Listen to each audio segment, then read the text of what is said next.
Assalamualaikum warahmatullahi wabarakatuh. Perkenalkan, saya Nurfaidatul Laili, NIM akhir 213. Di sini saya akan melakukan presentasi mengenai tugas mata kuliah pendidikan seni di SD dengan dosen pengampu Bapak Pariska Indra Perdana SPD MPD. Baik, langsung saja 20 istilah dalam seni drama dan 5 kaitannya dengan pendidikan. Baik, yang pertama yakni sutradara adalah orang yang memberi pengarahan dan bertanggung jawab atas masalah artistik dan teknis dalam pementasan sebuah drama.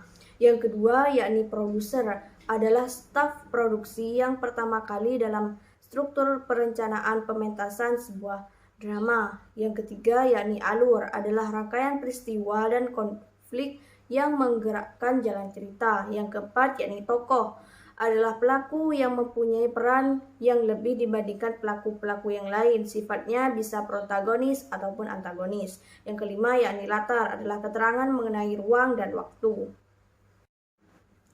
Selanjutnya, yang keenam yakni adegan adalah bagian dari babak. Sebuah adegan hanya menggambarkan satu suasana yang merupakan bagian dari rangkaian suasana-suasana dalam babak. Yang ketujuh ada prolog yang merupakan pembukaan atau peristiwa pendahuluan dalam sebuah drama atau sandiwara. Yang kedelapan ada dialog yang merupakan media kiasan yang melibatkan tokoh-tokoh drama yang diharapkan dapat menggambarkan kehidupan dan watak manusia, problematika yang dihadapi, dan cara manusia dapat menyelesaikan persoalan hidupnya. Yang kesembilan yakni monolog adalah percakapan seorang pemain dengan dirinya sendiri. Yang ke-10 ada gestur, adalah gerak-gerak besar yaitu gerakan tangan, kaki, kepala, dan tubuh pada umumnya yang dilakukan oleh pemain. Selanjutnya yang ke-11 yakni pantomim adalah ekspresi gerak-gerik tubuh untuk menunjukkan emosi yang sedang dialami oleh pemain. Yang ke-12 yakni blocking adalah aturan berpindah tempat dari tempat yang satu ke tempat yang lain agar penampilan pemain tidak menjemukan. Yang ke-13 yakni epilog adalah bagian terakhir dari sebuah drama yang berfungsi untuk menyampaikan intisari cerita atau menafsirkan maksud cerita oleh salah seorang aktor atau dalam pada akhir cerita. Yang ke-14 babak adalah bagian besar dalam suatu drama atau lakon yang terdiri atas beberapa adegan. Yang ke-15 adalah aktor, yakni orang yang melakukan akting dalam sebuah drama. Aktor dapat dijangkau pemain pria dan wanita, khusus pemain wanita disebut dengan aktris. Selanjutnya yang ke-16 yakni skenario adalah susunan garis-garis besar lakon drama yang akan diperagakan oleh para pemain.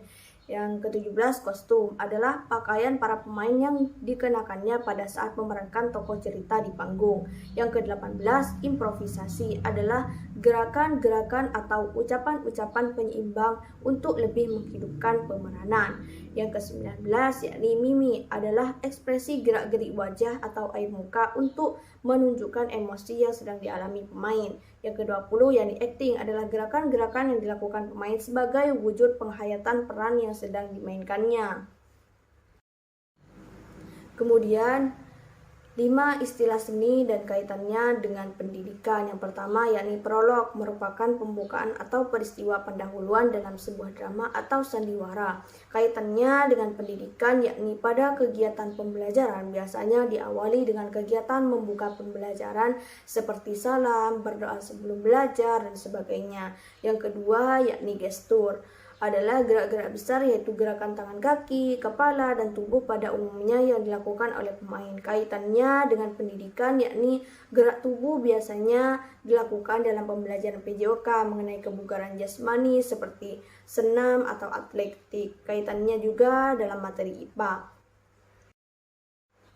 Yang ketiga yakni skenario adalah susunan garis-garis besar lakon drama yang akan diperagakan para pemain. Kaitannya dengan pendidikan yakni skenario serupa dengan RPP atau rencana pelaksanaan pembelajaran yang tentunya diperlukan dalam semua mata pelajaran. Yang keempat yakni improvisasi adalah gerakan-gerakan atau ucapan-ucapan penyeimbang untuk lebih menghidupkan pemeranan. Kaitannya dengan pendidikan yakni improvisasi bisa dilakukan oleh seorang guru dalam pembelajaran, sehingga pembelajaran menjadi lebih menyenangkan dan dapat meningkatkan kreativitas dari siswa.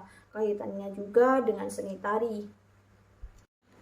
Selanjutnya yang kelima yakni alur. Alur adalah rangkaian peristiwa dan konflik yang menggerakkan jalan cerita. Kaitannya dengan pendidikan yakni alur dalam pembelajaran dapat berupa rangkaian tujuan pembelajaran sejak awal hingga akhir suatu fase. Kaitannya juga dengan materi IPA dan bahasa Indonesia.